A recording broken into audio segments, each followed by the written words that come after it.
But as Dominic said, I'm a big fan of free speech. I'm going to be talking about free speech for the rest of the show. I just want to clarify, as I have to now, I'm not a free speech absolutist. I do think there should be restrictions around free speech. Say what you want, but you shouldn't be inciting violence. You know, if someone's running around saying, we must kill the Jews, right, well, maybe they should be prosecuted, right, or at least kicked out of the Labour Party.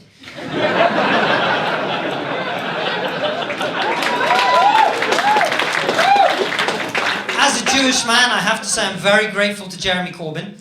He's achieved the impossible and what no other politician in this country could have done. He's made people feel sorry for Jews again. Well, he has! See, this is the problem for my people, right? No one feels sorry for us because we're successful. We're not struggling, we're not disadvantaged, there's no, like, Jewish pay gap, is there? I mean, there is, but it's from us down to you, right? It's more of a premium than anything.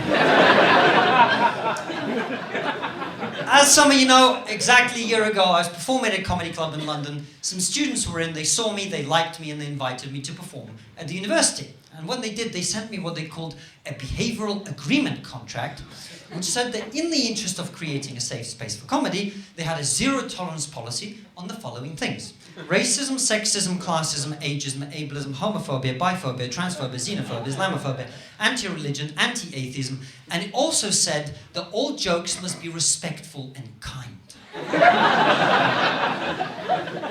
So I turned it down, because it's a fucking comedy show, it's not a Green Party conference. Someone's gonna freak out because the falafel wrap is not 100% vegan. So I turn it down, I tweet about it to my 3 followers, and I go to bed. Wake up the next day, it is a major international news story, because the Russian embassy retweeted it.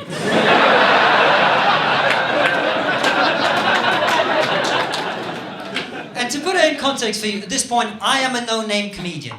No one has heard of me. When I called my agent up to tell her what was happening, she couldn't believe it, because she'd forgotten she represented me. So I go from that to being in the middle of this crazy story, right? With the TV, radio, newspapers, it's everywhere. Within 24 hours, a mental woman goes on the radio and says that because I turned down this contract, I'm a Nazi. A Nazi!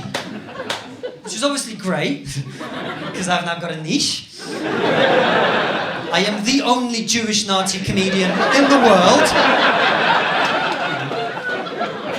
Crushing that skinhead synagogue circuit.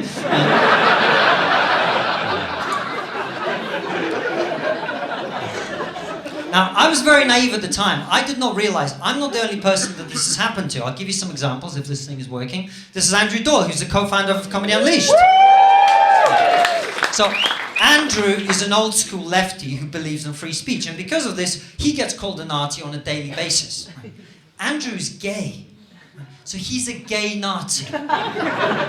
He hates being called a gay Nazi. Yeah, he does. He prefers the term uber queer.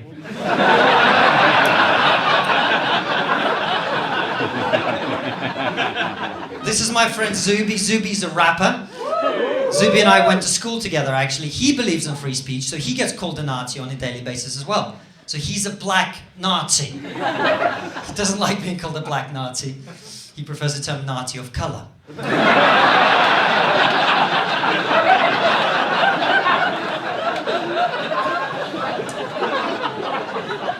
This, of course, is Andy No, a conservative journalist in America who writes for that well-known Nazi publication, the Wall Street Journal. Now, Andy was not only called a Nazi, he was beaten up to the point where he had a brain hemorrhage for the fact that he's a conservative journalist in America, right? Now, Andy is a gay immigrant Vietnamese Nazi. I don't know Andy well, but I don't imagine he likes being called a Vietnamese Nazi. Probably prefers the term faux Nazi.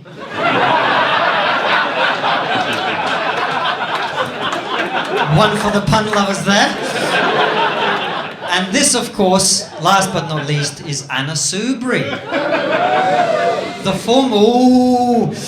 The former conservative, then independent, now former MP, who was accosted in the street and called a Nazi because she voted Remain in the referendum.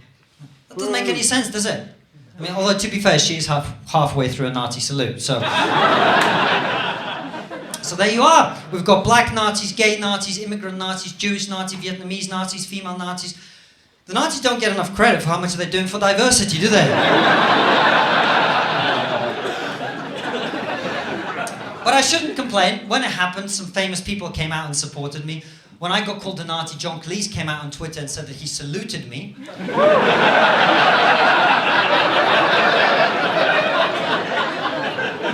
Thanks, John.